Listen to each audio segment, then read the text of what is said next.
And welcome back to the West 4th and Long podcast, coming to you from West 4th Street, downtown Cincinnati, and Koch Sporting Goods. We're presented by Koch Sporting Goods and Chatterbox Sports. I am Eric Koch, alongside of Ryan Cook, Patrick Icold, and our special guest from the Cincinnati Enquirer, Mr. Jason Williams. Jason, thanks for being here. Thanks for having me. It's great to be here. He's a friend of the store, which means friend of the program. So we know Jason. Love Koch Sporting Goods. How about that for a plug right off the bat? Huh? That's why he's here. Hopefully it doesn't scare people away. Well, we try to do that on a daily basis here. So he's been a neighbor of ours here at the Enquirer. They're right down the street from us, so we've gotten to know him over the years. So background into what you do. So obviously you're a columnist with the Enquirer. Take us through your career arc. Where'd you start? How'd you come to Cincinnati in the first place? Yeah, I actually just wrote a column about this the other day about all the stuff that's going on and how I started thinking about how I got interested in Cincinnati. I grew up in southeast Ohio, Gallipolis, small town, right on the river across from West Virginia. And, we came to Reds games growing up, and that was my introduction to Cincinnati. Mm-hmm. And, we'd always make a weekend out of it. Reds Zoo, Reds Kings Island, and through all that, I decided to go to UC. Mm-hmm. I grew up on a farm in the middle of the rural Appalachian area of Ohio, and I wanted to go to the city for school, and that was really that was how I got to Cincinnati. And so when was that? When did you go to UC? 93 and graduated in 98. And the glory years, all right? Go Cats. Yeah. Another shameless plug from the alum. And, I started writing for the school newspaper, and my mom she's now retired, a high school English teacher, and I had a little interest in writing, and just did that, and I got my first job in Missouri, the middle of Missouri, in Columbia, Missouri, where Mizzou is, covering Mizzou football for a small paper there, and just kind of went with that. I went to the Cincinnati Post after that for 4 years, covered UC basketball. Hugs and I had a lot of fun. There was lots of ups and downs covering him. That sounds like Huggins. That was a daily, you don't know what you're going to get beat.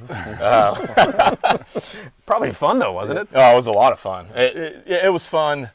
It was hard working for the Post, the underdog, and the deadlines of the Post, but it was great training ground, and went from there to cover the Twins for the St. Paul Pioneer Press in Minnesota for 3 years. Then I got out of the business, came back to Cincinnati, did public relations for a while. Yeah.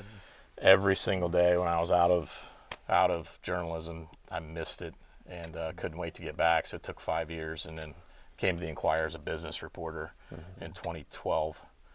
So I did business, politics, and then came back to sports when Paul Daugherty retired a few years ago. Mm-hmm. And they asked me, I'd been a political columnist, and then they asked me to just jump over and do sports columns.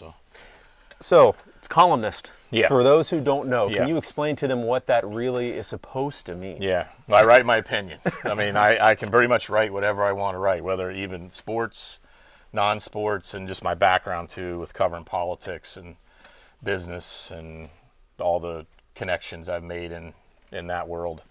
I've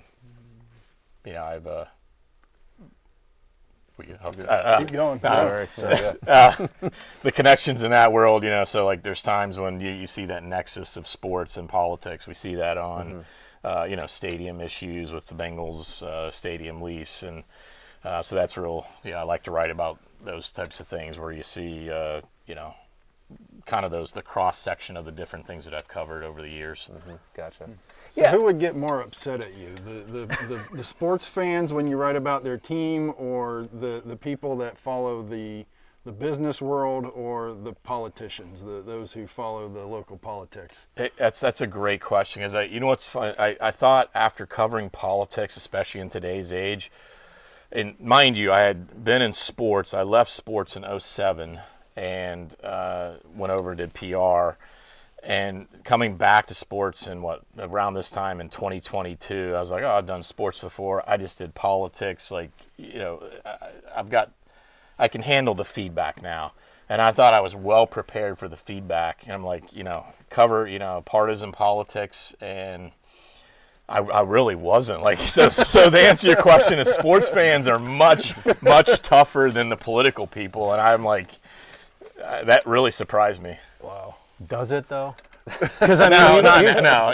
Initially, it shocked me because I didn't have that expectation of it. And again, I had gone from covering sports in a completely different media landscape, went away from it, and then came back to it when it's a completely different media landscape. You know, we're in the barstool, social media, world of sports media now. And so where does this traditional sports column, or what's been a traditional sports media job for so long, like how does that fit in? And I'm still really trying to figure it out, like 3 years in, like where, you try to find your voice. I'd found my voice on politics, certainly, and you're like, you've got an idea on something, and then the next thing you know, you can just look at your phone and on Twitter, like, well, there's already been 50 people in the last 10 seconds that have said that very same thing. Right. So it's kind of like, it's this constant trying to figure out, like, where's this, finding your spot.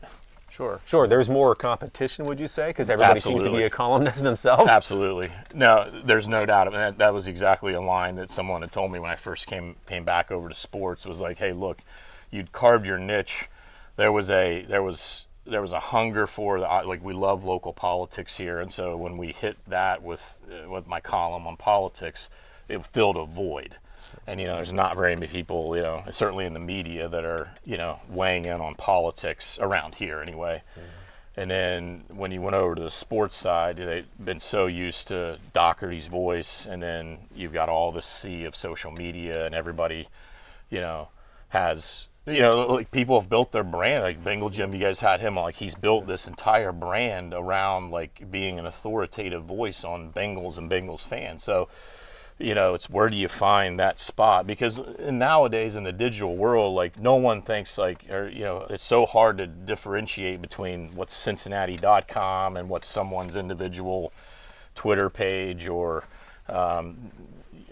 it's all kind of like a big sea of, it's all sort of the same in some ways. Like, you look at, even though some of us have access to the players or to the organization or organizations, there's a lot of people out there that they don't know that. They're just like, oh, I really like this guy's or this lady's take on something or their approach on this. Or like I think about Joe Goodberry, like he's found a nice niche for himself on, breaking down Bengals analytics and all that. So yeah. People just kind of latch onto that, and you build an audience that way. Yeah. Mm-hmm. So, as being part of the media, this usually at these sporting events and such, as a media member, they usually feed you, right? They do. Where this is going. They do. Good. Favorite. The worst? Do you have basically most spread, memorable? right? Yeah. What kind of spread do they provide? Is it like, do you have favorites? Did you have some that were just so bad, or do places have a reputation? I guess Basically, UC versus the Bengals. Who feeds you better, or the Reds? Exactly. Do you remember? Yeah, the Bengals. They always have the Skyline Chili Bar at halftime, so that is very, very popular. Pretty solid. Yeah. And some in the media line up even before they bring that out, because right when halftime hits, that stuff is there, but you're not allowed to touch it until halftime. Until halftime begins. Who cares if there's a big play at the very end of the first half? There are quite a few media people who are lined up ready to go, and it's like, all right, well, I'll just catch up on whatever happened there in the last few minutes of the half. That's why they make replays, right? I mean, you'll see it eventually, but those will not be there later on in the game. Yeah, and correct me if I'm wrong. Yeah. You don't get a lot of perks as a media member outside of just being at the events and maybe now the food, because doesn't pay that great. The hours aren't fantastic, right? So there are downsides along with the trade-off, the goods. Yeah, I mean, this has been part of my struggle of like coming back to sports. Is like when I did it before, I was not married, no kids, and you could work all the time. I worked all the time, weekends, nights, whatever, it didn't matter. And now like trying to balance two kids and my wife and her schedule and their schedule, and trying to find your voice and what's the thing to go, what event to go in on this weekend or not. And so, yeah, you're right. Like it's ultimately being in the sports media is not as glamorous as maybe some people think. And it's certainly not as glamorous today as it was 20 years ago, even when I was in it before. It just was a smaller market, a smaller. Yeah. There's weren't as many of you. Exactly. There's one columnist, maybe two. Now, Right. like you said, everyone has a voice now, which Yeah. is a lot different than what it used to be. Definitely. The other mistake you made is you became a youth baseball coach. You have 2 teams now. Is that correct? Yes, I do. And you guys, you guys have all been tremendously helpful on that. And Well, we feel so bad for you, all of you coaches who volunteer or are voluntold to volunteer, and you don't get paid, most of you. You know, it's a big time constraint. You know, like, that's a lot of stuff you guys have to put up with. So I told you earlier, and I wanted you to answer this somewhat truthfully, even though it's somewhat tongue-in-cheek. You're around professional athletes, professional coaches, collegiate athletes and coaches, and now youth baseball moms and dads. So let me ask you, what is more cutthroat? Professional baseball or football, or local select baseball, from what you've seen? I'm coming to learning that the baseball thing is much more cutthroat than I had thought it was going to be. I really looked at it as like, I love it. You know, it's building into kids, and it's you know, it's a little bit of life lessons and development and having fun along the way and building memories, and then you get into having to cut kids who come and try out an open tryout, and that's really, really hard. Yeah. And it's like you only have so many spots. Right. And you know, I at this time last year I was only coaching one team, and I had never. That was my older son, and I never thought. I always just thought I'm going to just enjoy watching my younger son play, and even at that point we didn't know like how serious he was. And here I am today now wearing a hat from Koch Sporting Goods, the PYO Patriots hat, coaching him on his team there at PYO. So And the tough thing is, it's not just, you know, when you're dealing with a pro athlete, it's about their career, their life. But you cut a kid, the kid might be like, okay, fine. Mom and dad aren't fine. Yeah. You know, because that's the other dynamic to it. It's the whole family thing, and it's their kid, it's their summer. Yeah. You know, I mean, their whole livelihood is youth baseball with some of these teams. Big time. Right? I've certainly definitely noticed that too at PYOs. I see it kind of from 2 different angles. Like we have the more of the local select team. That's more of our neighborhood. We've got some kids that aren't from the neighborhood, but that really started as a smaller neighborhood team, and then PYO being a pretty big baseball organization up in Westchester. And so seeing it from kind of 2 different angles, and you certainly there's a whole real level of, and it doesn't matter what level of a player their son is, like you see a real and this is actually a compliment. I see a real seriousness about baseball from any kid that I've ever coached at PYO, and that's no matter what their skill level is. And you know, and the thing I do want to say about PYO is what I love is that the mission is to what is really what I want to do, and this is why I say it's hard to cut kids. It's like you just want kids to play baseball. We all know the stories about how baseball has lost popularity and how kids, don't. You guys have seen it here, how kids don't, they play soccer more now, or they football's year round or half year round. Soccer controls your life more so than any other youth sport, I think. Lacrosse has come on. So the goal, or at least just my thought is that you just want kids to play baseball. And what I love about PYO versus I live in Wyoming, a small community. If you move on from a kid there's a shot that he may not play baseball anymore because it's a small community. And so there's that, you have that concern about that. Now at PYO, there's a spot for everyone. I love that because it's like, okay, hey, Johnny, you're not there yet, and you're doing it for your sake. Like, it would not be doing you any service to come along in this team. But here's the goal to potentially, come join us again in a year or 2 years. But we know you're going to go over here and you're going to still love baseball and get the development on another team at PYO that's going to be a good fit for you. Sure. Yeah. Sorry. No. I mean, because I'm very passionate. Like, I've started this whole book club, like with leadership with some of my coaches on the Thunder. That's our Wyoming team. I never thought I would get this into it, but I just found it, and it's like it's one of the most rewarding things I've done in my adult life. And we're doing this book club where we read different leadership books. Wow. Matheny Manifesto is, I don't know, have you heard? I've heard, yeah. I've never. Never dabbled with it. Anyone who comes in, because you guys obviously talk to so many youth sports coaches, like recommend the Matheny Manifesto. It is. So the players have to read all these too? No, these are okay. just the coaches. Sorry. I was gonna say, I was like, no, we have class I throughout. don't think I could play for a coach that would give me homework. At 9. At 9, right? Oh man. No, and most coaches, and I think most anybody out there who's in your world now is in it for the right reason, and there's No so doubt. much to get out of it, So Yeah. we can joke around and say, oh, there goes your summers, there goes your free time, but you're doing it for a reason. There's a lot of reward. I would assume Definitely. with it as well. Well, again, another plug, because you guys are tremendous. Like, his part of the challenge of being a coach is like all the administrative stuff, and so it's the uniform sizing, coming and ordering it, and at the last minute. Fields, umpires. all Yeah, this stuff. last minute, Johnny needs a different size hat, so then I have to, someone has to handle that on this end and on your guys' end. So, They try to make it but easy. there's that. But you're right, like that's just one bucket of the administrative work and parent communication and just so many things. Right. Speaking of buckets, as a coach, do you use a bucket as a seat? It's almost like a requirement now, right, as a head coach. So I don't know, have you gotten to that point where you're using a bucket? I did this past spring for the 8U team. I don't. It just kind of organically happened, and I started I didn't for the other team. I don't know why. I don't sit on a bucket for that team, but I do for the.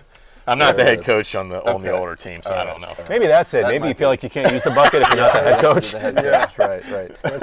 There's been no throne officially is the bucket. Yeah. Yeah. There's no studies that have been done, to my knowledge, on the power of the coach's bucket. We'll look into that. We can talk about youth baseball all day. I do want to go over. You guys got to market the coach's bucket. We don't have to. They do it anyway. Oh, they just yeah. buy it anyway. Yeah. I swear. Do you have any ball buckets? I mean, coaches' buckets? I mean, oh wait, they're the same Chairs. thing. Yeah. Yeah. Dugout chairs. They're the same thing. I love that you do that, though. Yeah, That's and great. It helps that they're padded. Literally, the buckets There. are padding on them. Yeah. So Yes. those companies know what they're doing. They do. Yes. Yeah, they Big do. time. They know what coaches are up to. Yes. So we're doing a touch base on a couple other things while Yeah. we have you tonight too. So the Reds last week, trade deadline came and went. A Yeah. lot of moving parts. Who are they going to get? They did make some moves. Yep. Some moves, which we discussed on the podcast the previous week, that we were curious how aggressive they would be. This Yeah. is still a young team, a lot of team control players, including Ellie, until 2029. So what would they do? They went out and they got Zach Littell, I believe I'm pronouncing that correctly, from Tampa Bay. Now, he's 29. 8-8 so far this year in 22 starts, 3.58 ERA. Leads Major League Baseball, unfortunately, with 26 home runs given up, which you think about Great American Ballpark, that's probably not ideal. But he is second best in Major League Baseball, just 1.42 walks per 9 innings, which is good for Great American Ballpark. So he throws strikes. He throws strikes. Yeah. So when you saw that move from a pitching standpoint with who they already have, what were your thoughts? I like it. I know the concern with the fly ball thing. That you can look at the Tampa Bay Rays are playing outside at the Yankees spring training facility this year. The humidity's thick there. The ball travels. It's not as bad here, so maybe there's a little bit of that going on. I like the fact that this is a team that's pitching staff the last few years has really worn down the stretch, and to be able to move Nick Martinez to more of that hybrid role, as Nick Kroll called it, the Swiss Army knife, to basically, he talked about this last week, that the reliever market was insane. And so the fact that they were able to basically go out and make a move, so to speak, for Nick Martinez, and I think that was a big part of this, is that Nick Martinez not only was a great teammate about it and was very willing to do it, and so that was a huge deal for them to be able to. I think that if he would have said no, I'm not so sure they would have been that aggressive about it. But he was all in. Nick Kroll told me that he's like, Derek Johnson talked to him. This was over the course of a week. Tito went and talked to him, and then Kroll went and talked to him, and every time he was like, cool, whatever you need. I spent some time in the clubhouse last week. I asked a couple of the guys. Emilio Pagan said, yep, that's all genuine. He's not just saying that to those guys. Really? And this is a 34-year-old guy. He turns 35 this week. he's a veteran. He's been around. He's been in Japan, so he just wants to win. And I know that's a cliche, but I think that there's a real sense of his quote was, "This is our window," and it's like, whoa, he gets it. Somebody in the clubhouse mentioned this is their window. Which, we always joke about the front office. Yep. I mean, you could even make fun of Nick Kroll a little bit for his quote that said he's just glad that they were buyers, which doesn't play really well. But from what you've heard in the clubhouse before you get to the next move they made, that's what they feel like. They feel like the window is in it. They're in it now. They're not thinking down the road. No, this is it. And what the Reds did here for the Reds, and I know it's like fans want like this big bat and the biggest bat, and they wanted the Reds to be in on all the top, what the Padres did, or for the Reds standard in the world the Reds live in, this is them going all in, making 3 moves at the trade deadline, whereas they've been sitting tight, and they didn't really have to give up a whole lot for it. They've still, because that's been a little bit of a rap on them, is that they're hoarding their prospects. They're too in love with their prospects, and yet they didn't really give up that many really hot prospects, not really any hot prospects here to get these guys. So, not that on the flip side of that, it's again not that you would have expected them for the guys they got to have given up the farm, so to speak. Right. So do you expect them down the road, 2 or 3 years, when they're getting to the end of Ellie's time here? I mean, let's face it, he's probably not going to stick around forever. Do you see them going in, trading some of those players down the road, like making bigger splashes, or is it some of them away, or some of the guys like even maybe trade Ellie away if they're not in it that year? Yeah, if they wouldn't be in it, he'd probably be traded. But like if they are in it, I just feel like if they were playing for the division rather than just a wild card, they might be willing to trade more of those prospects to make a bigger splash. I agree. I think that they would be, and I think that this, especially if they're able to make the playoffs this year, I think this is going to give them a little bit, like, I think it's going to show ownership, like, okay, we went up a little bit in payroll. They had a pretty hard cap, and Nick Kroll alluded to that when we talked to him last week. He said someone asked him, like, hey, were you in on some? He's like, we were in on a lot of them. I'm paraphrasing him, but my read on that is that he was given a certain amount of money, and then even he could make those calls and be in those conversations, but there wasn't going to be any more like, hey, boss, like, I need another $10 million here or whatever. Like, that wasn't going to happen. Wow. Yeah. Can you imagine any of us needed to go to Greg and ask for $10 million? I mean, I can tell you what the answer would be. We wouldn't have to ask the question. Yeah. Is that rhetorical? No, that's interesting. And Ryan, you had... I mean, the Reds get Brian Hayes. Yep. So your thoughts on that one? Because that's... I like, because I love pitching and defense. I know a lot of Reds fans wanted the bat and the big bat again, but this fits the plan. Pitching and defense, pitching not so much, but certainly fielding is cheaper. And so their thought is, their calculations are that, so we're not going to get a bat that's going to drive a lot, but we're going to keep teams from scoring more. I mean, they have all the analytical guys are all putting all those things together. So this was certainly the analytics guys were working overtime on this move. I just remember like the White Sox, 2007 when they won it all. They were built pitching and defense, really. Yep. Like they were trying to win games 3-2.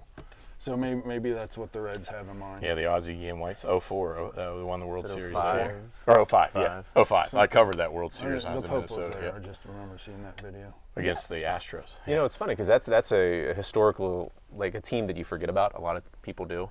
You don't remember them. I mean, you remember guys like Canerco. Thomas was he even on it at that point? I think he was. He was at the tail end. So he got a ring, but he didn't really. AJ Przinsky, sure. Mark Burley. Mark Burley, left-hander guy, yeah. So they got some memorable names from that team. Yeah. Sednick. Posednik, yeah. He's trying to outdo each other with random White Sox names. So. That's so Posednik is where we're going to leave it? Is that your... He appeared on Saturday Night Live after they won, so I think that's why I remember. Jermaine Dye, I think he was on that team. Oh, okay. Okay, so see, that's what happens. You win with defense and pitching, and then you get to go on Saturday Night Live. There you go, yeah. So, that was 20 years ago. Brian Hayes. Okay, so they might not... We'll see. No, your point's well taken, though, about the window itself. The Reds clubhouse might think it's huge. They're the players. They're supposed to think that way. Yeah. But yeah, the front office is almost kind of leaning in. Okay, how many games out are we? We're 3. Oh, now we're 4. You know what? Yeah, to your point, they're not going to go to Bob and say, I need more money for this guy if they can see them. They're in the last 10 games. They're 4-6 as opposed to 8-2. Yeah. Yeah. It's, I don't know. You look at it and you're like, I mean, it's all about the wild card, obviously, at this point. Yeah. So were these moves, and I think that's their calculation. We're like, well, we just needed maybe that just to get us that wild card. And that's the thing. I mean, last few years, an expanded wild card. Yeah. Diamondbacks got there. You get in and see what happens. Well, the Marlins, they mortgaged their future for both their World Series championships, right? Yes, they did. And that worked out great, but for the other however many years they've been in existence, not so much. So right. that's almost a cautionary tale. That worked out, and that's working out, but it doesn't always work out when you go all in. Right. Which I'm sure is what they're thinking. Well, no, would we in Cincinnati mortgage our futures for both teams to win a Super Bowl and a World Series? No, I think I definitely think that on the Bengals. Yes. I think if the Bengals just said we're going to blow up our business model for 1 year and we're going to spend all the way up to the cap and go all in and then they win it, I think whatever you do from here on out, well, certainly at some point over time, people are going to want to win again. But that's a perfect segue to the Bengals. 100% agree with you on that. I think that we're in the midst of training camp now. Some things are getting ironed out as we go through us here. Shamar is there, Trey's there, but still some things to work out there. Both receivers are happy they got their money. Yep. Al Golden's doing his thing, hopefully simplifying the defense. Now you spent some time at training camp. What have you seen? And maybe even especially on the defensive side of the ball, which it's got to feel totally different from what you saw with Lou last year. Certainly it seems like there's a lot more focus on fundamentals, and you're right, simplifying things. Like there's a lot more emphasis on the secondary and on developing those guys in the secondary. There's been a lot of plays those guys have made in camp so far. That I think that's really encouraging, because I think one of the big concerns that Bengals fans had, and I know I thought about it, was they didn't go out and get anyone in the secondary, and you really felt like they needed to go get a safety, and they didn't do it. And so, but Al Golden, I think, has come in and really made an emphasis on developing the secondary. The Trey Henderson thing is obviously still how it is. And that's what the Bengals really went into this thinking Al Golden was going to be the difference maker.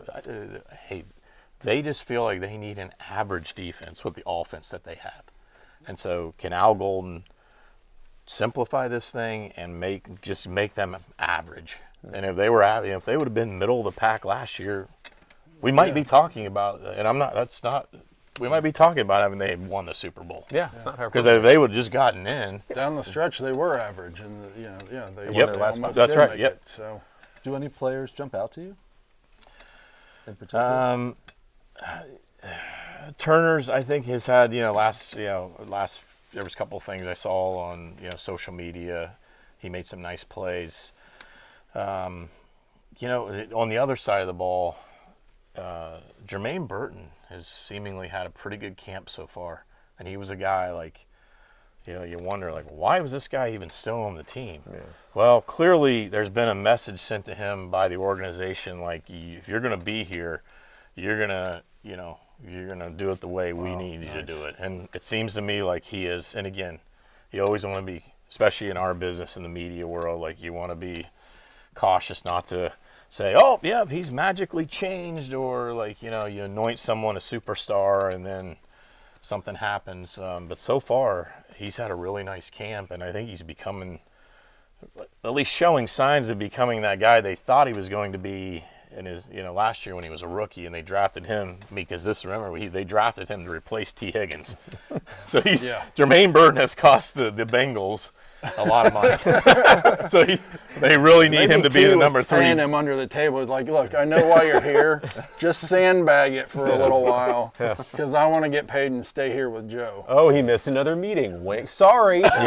Yeah. Nice job, Jermaine. kind of forgot that he was supposed to be the replacement. And He now was. they could luck. I mean, yeah, they're spending a lot more than they wanted to, but Yeah. they could luck into having a better number 3 option at wide receiver for a long time Yeah. because of how this all worked out. So, mean, has it been consistency a difference? Like, what has been the difference? I don't in know. Like I've been meaning to get down there and like try to talk to some people about it, and then you throw on like you throw Noah. They just signed Noah Fant.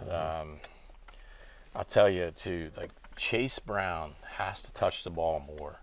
Every time he touches the ball, there's something exciting, electric happens when he touches the ball. So I think Bengals fans should really want for him to get the ball more, whether that's running it or in the short passing game, because he is a real weapon for that offense that I don't think we've even, we've seen flashes of it, but I think like if they can get him even more involved, like that's just going to take that offense to even a whole other level. Which is scary to think about. But that other level might not be points per game because they did fine in that regard last year, right? Maybe more ball control. I mean, you have more wide out or tight end options now with Fant and Gesicki there.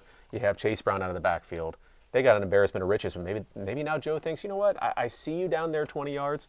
I'm going to go 10. Yeah, no, that's a great point because I was just talking to a buddy the other day about remember the first drive against the Eagles last year when they took up darn near, a quarter? Almost. Yeah. And it's like their best defense was their offense, keeping the defense off the field. So that's a great point. I wonder if that is part of what the plan is here, is to try to slow it down a little bit. A lot of things you've been seeing in camp are the same things you've been seeing. Is Burrow wants to go deep to chase and tee and go over the middle, for 20, 30 yards. And but if they can slow it down, have more ball control, the running backs, they are putting some more emphasis on the running backs. Then you talk about that average defense, like, it doesn't even need that much time, or whatever, that much more time on the field to try to develop to be average.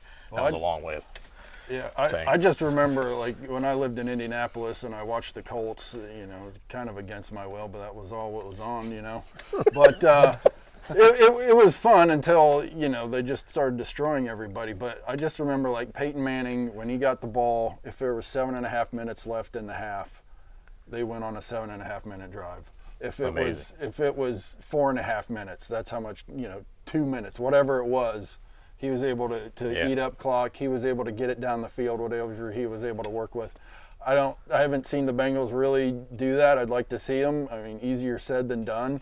But from what you're saying, it sounds like they're Well, I mean, you think about in it. that direction. Think about it. He had Reggie Wayne and Marvin Harrison. So he had it's similar to T and Jamar, and then he had Edgerrin James, exactly, who's right. probably a better running back than Chase Brown. Right. I mean, but So Chase far. Brown so far, right? But I think Remains to Chase be Brown is the guy. I think his ceiling is really high, Nice. and I think the Bengals are going to use him more. Maybe that's the next evolution of Joe Burrow. He says he can get better. Maybe that's what he means. Maybe he means game control, not just slinging it like he can. Maybe he's thinking like along these lines. I know what I got now. I had a year of this last year, and we went 9-8, and I was healthy, and I was an MVP caliber quarterback. Maybe now he's like, all right, how can I do this differently?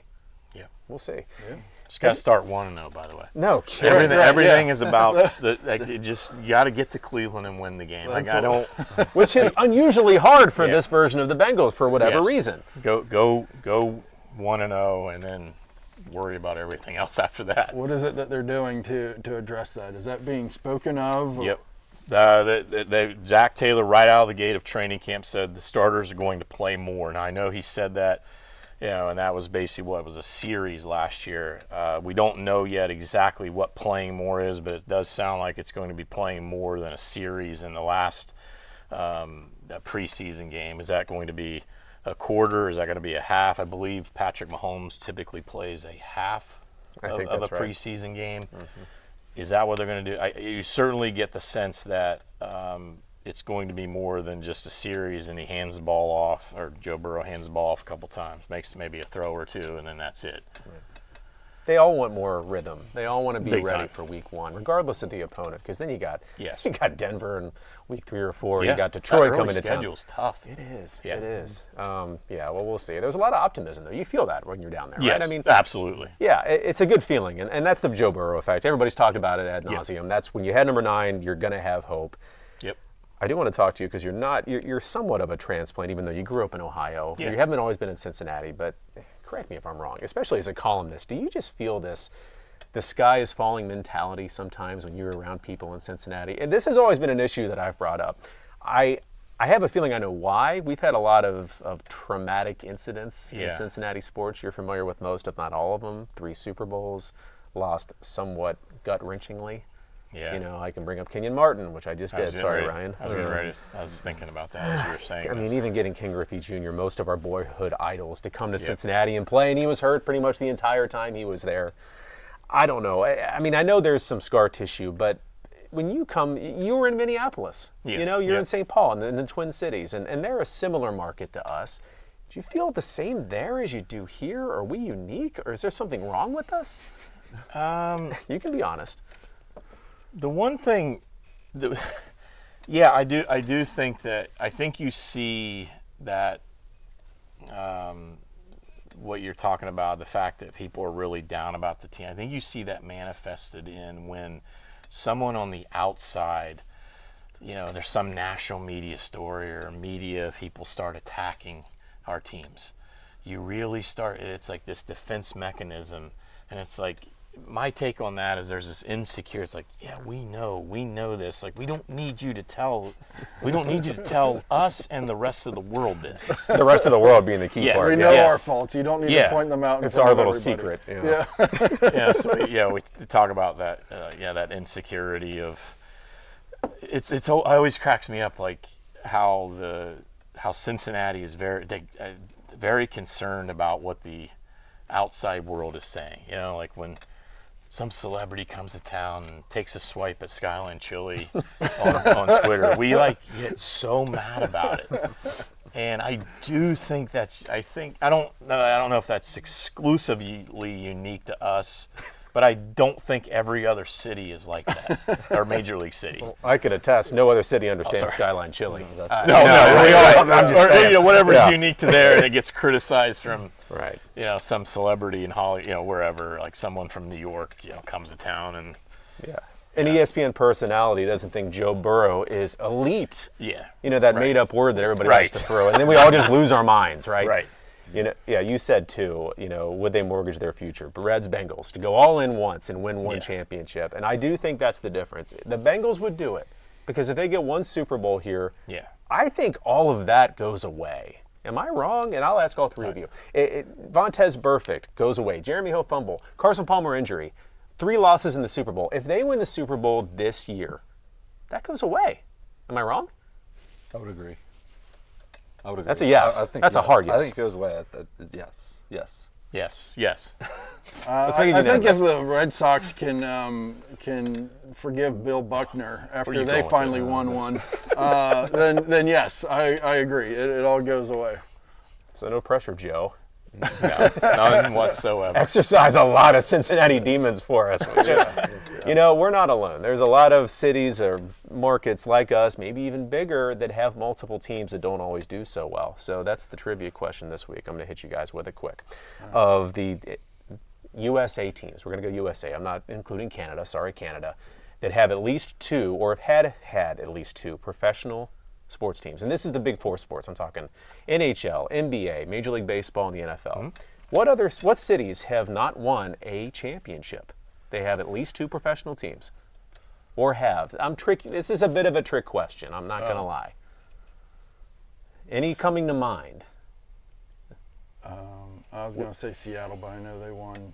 Yeah. The Supersonics won it a long time ago. It's How many cities are there? 4, and I'm not going to give you too much time because it is a podcast, and I don't want a bunch of dead air because you're probably not going to get One it. comes to mind for me. What's You that? want me to say it? Yeah, go for Phoenix. it. Phoenix. That is one. That's one. Okay. Phoenix. Wait, they've never won a championship? No. In any of the major 4 What sports, about they the have all 4. Diamondbacks? Oh, you're right. Sorry, maybe there's only 3 cities. Ew. Wait, yeah, They're Phoenix. Arizona, but they're in Phoenix. Ah, Nuts. Well, I screwed that one up. No kidding. All right. Okay. I was gonna say Phoenix. You're right. Yeah. Well, let me tell you Luis another one. Gonzalez. Yeah. There you go. Yeah. Oh, one. Well, Carolina, but the Hurricanes won an NHL Stanley Cup. Otherwise, you could have one there. I put San Diego in there. You can ignore the Arizona one because I got that San wrong. Diego, that's That right, was the dumb. Padres have never- Yeah, the Padres haven't, and I put the Chargers in there. I know they're in LA now, but they're the San Diego Chargers. They had the Chargers for a very long time Yeah. and did not win a Super Bowl, even though they had some very San good teams Diego, with yeah. very good quarterbacks. Probably the best roster to never win a Super Bowl Which or one? even get there. Just those In general? those Chargers San Diego, teams. yeah. You know, Yeah, like the LaDainian Tomlinson, Antonio Gates, Phillip Rivers era. Man, Well, if you put Phillip Rivers on the Stan Humphries, with no disrespect to him, on his Super Bowl team, they probably won that year too. I know they played the 49ers. And yeah, so the Chargers had their chances, right? Never won one, so San Diego does not have a championship. Nashville doesn't have a championship. The Predators Titans. and the Titans. Titans got 1 yard. They were 1 Yeah, yard hockey. short. I don't know Oh, hockey, yeah. so like that's. I know, yeah, that's yeah. why I looked it up. That's why Yeah, Google's yeah, a yeah. thing. I don't know it either. Yeah, the Nashville, and then how about Buffalo? The Sabres and the Bills. Yeah. oh, And nice. everybody, you know, the Bills, and talk about insecurity. I think I have a little bit of insecurity because the Bills are our friends. After the whole DeMar Hamlin thing, we love Bills Mafia, right? Well, it Except goes back to Andy Dalton throwing that pass to Tyler Boyd to send the Bills to the playoffs. Yeah, so they're our it goes- friends yeah. unless they win a Super Bowl first. Then they're our enemies again. Right. Yeah. 'Cause Yeah. I'm- yeah. I'm I mean, insecure that and I want it flip- first. That switch can be flipped quickly. I agree. Man, Buffalo fans are super nice. Like when the Bengals played up there in the are. divisional game. Was that? That was 2020. after DeMar. Was that after? It DeMar? was after DeMar, yeah, and it because he was snowed. at the game. It snowed- yeah, that's Yeah. right. Yeah. And it barely snowed. And I see went him up through there, the covered snow. it for the Inquirer, and I walked out in the stands for a while, and went just because of snow, and man, people were super nice there. Were they? Yeah, they They just take out all walking their in the aggression stadium. on the tables before the game. Yeah, yeah, very friendly, Yeah, very cool. friendly fan base. It's easy to see why America would love to see them win a Super Bowl. You know, and we joke, we selfishly would love to see maybe a Lions-Bengals Super Bowl. That's one America could get behind. I think America would love to see Cincinnati win a Super Bowl. Yeah. They wouldn't hate it. I think they were certainly rooting for him when they played the Rams. Yeah. I mean, that was an easy one. Yeah. That was a layup, and they didn't. They almost got. I don't think America would hate it. I'm not sure if they're like actively out there. I mean, I think they're probably like, if you were to say like, who would you have? Yeah, I think they would say, oh yeah, we'd love to see Buffalo win one. You know, and all the, what was it, four different Oh yeah, 4 in a row. Yeah. missed field goals. Is that what it was? There was the Scott Norwood one Norwood, against the yeah. Giants. That was number one, and then the other ones they just weren't that close. I think Yeah. that one just crushed them. Yeah. Can you imagine going to 4 and not winning one? I mean, we're spreading our losses out here in Cincinnati. Right. At least we have time in between. Right. But back to back to back to back, and that Yeah, that was brutal. what an accomplishment to get to that many. I don't know. I remember being a kid, never thinking the Bengals would make a Super Bowl in my Yeah. adult lifetime. They did. They did. Yeah. So I mean, they're closer than I think a lot of people on the outside think. Right? Just make me mean- feel better. Just say yes. Yes. Okay. Yeah, Just they think got a about, shot. but just think about how well you guys saw it here. I mean, you saw it here as much as anybody saw it. The excitement of even a deep playoff run Right. is there's nothing like that. And I think people will say like, you know, the Reds, this is a baseball town. No, the NFL was king.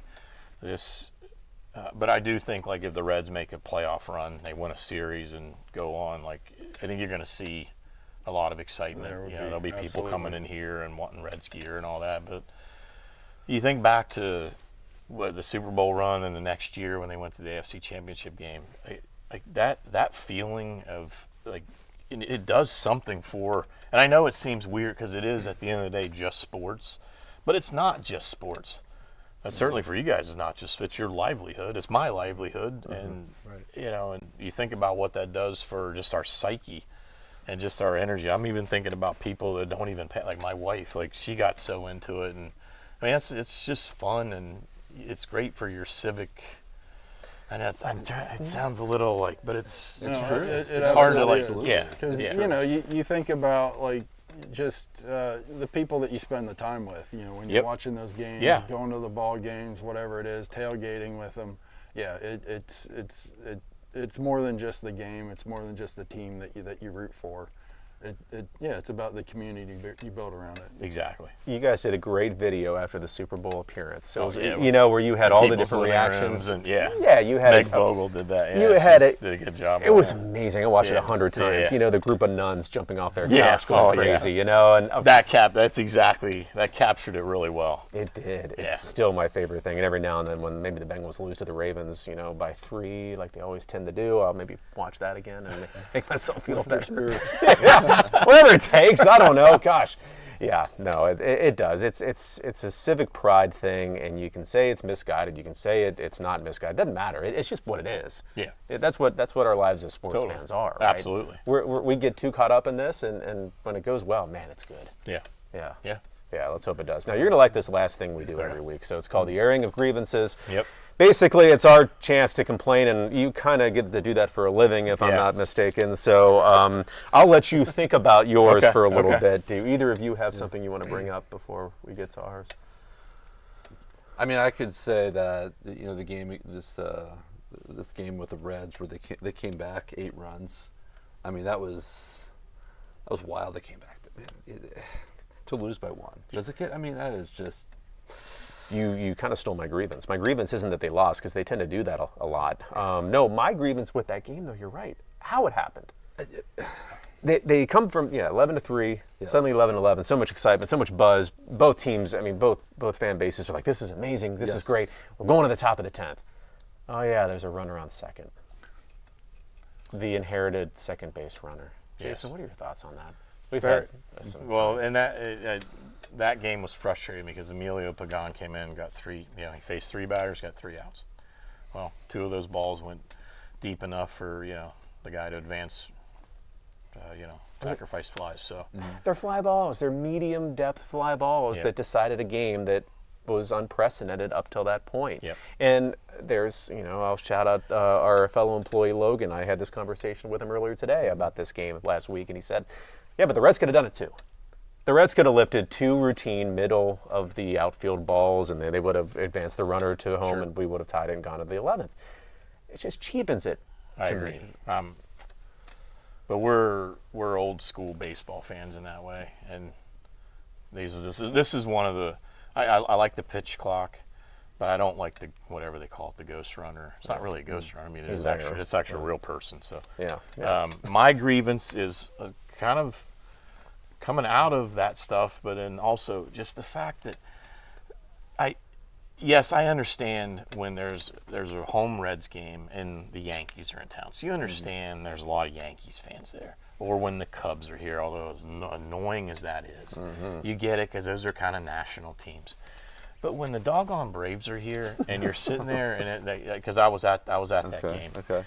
and it's like, is this? Am I in Atlanta here? And it's like, and the Dodgers, the same thing happened with that. Like, what is it about all these fans from opposing teams? Well, Tampa was here last week. We didn't have it then, but I was it's like, surprised to see some Rays fans in the store, honestly. yeah, there were more than you thought there would they be. have a Like, few, yeah. that just drives me. And the only way that that's going to get fixed is for the Reds to win and start winning consistently. And it's probably never going to get fixed during weeknight games, but for weekend games, and it's like you still see, or there's all these different opposing team fans in there. That's my grievance.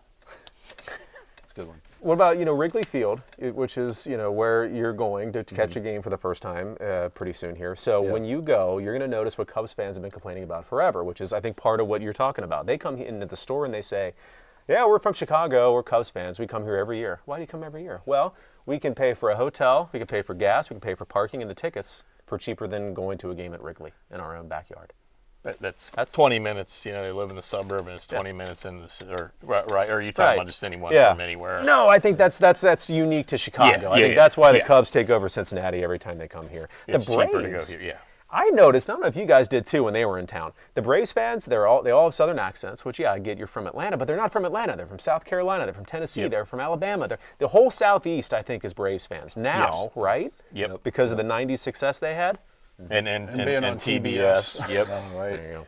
Well, think about both of those. Well, that's the WGN, WGN, TBS. Absolutely. Yeah. All Yeah, the Indiana, Superstation and the Braves being on that, and the fact that, yeah, you're right. Like, their Braves country is a big, you think even Reds, Big like, radius. Yeah. you think of red, they call it Reds country, and that's not quite as big as Braves country, but certainly the Reds are sustained by, people that come from 100 to 200 miles away for the most part, right?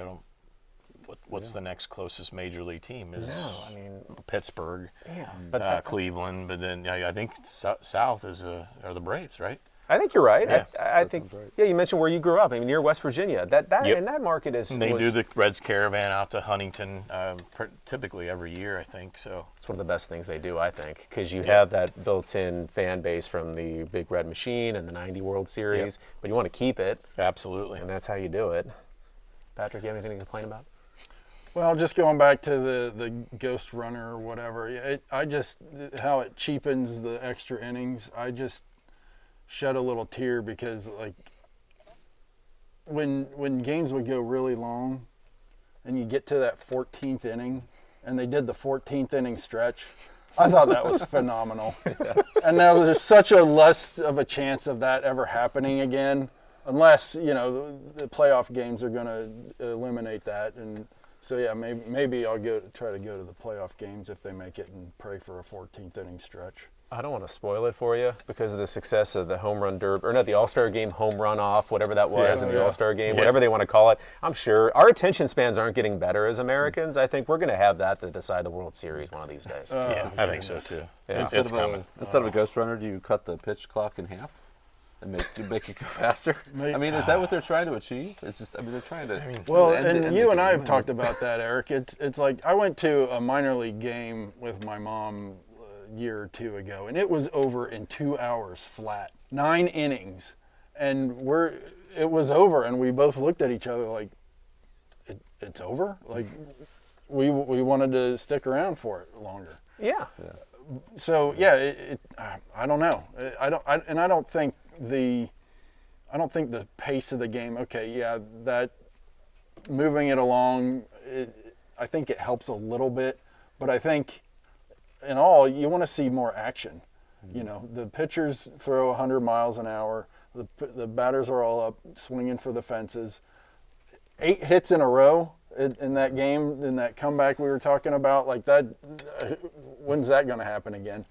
But I mean, that's what people want to see. I think they want to see action. I think if they can change the game to facilitate more of that, like who cares if the games are like 14-13? People are going to go to that. The pitching, the lack of action on each pitch or with each at bat. I think it needs to be addressed more than the speed of the game or the time frame. Every time we air our grievances, I just want to keep going. I have so many. One just leads to the other, doesn't I it? thought I was somewhat content with life and sports and where we were as a society. No. We'll cut it off there because we could literally go on forever. We'll do this again. Jason, I want to thank you for coming in again. Thanks. It was great talking to you about all this. Yeah, it's fun. Don't be a stranger.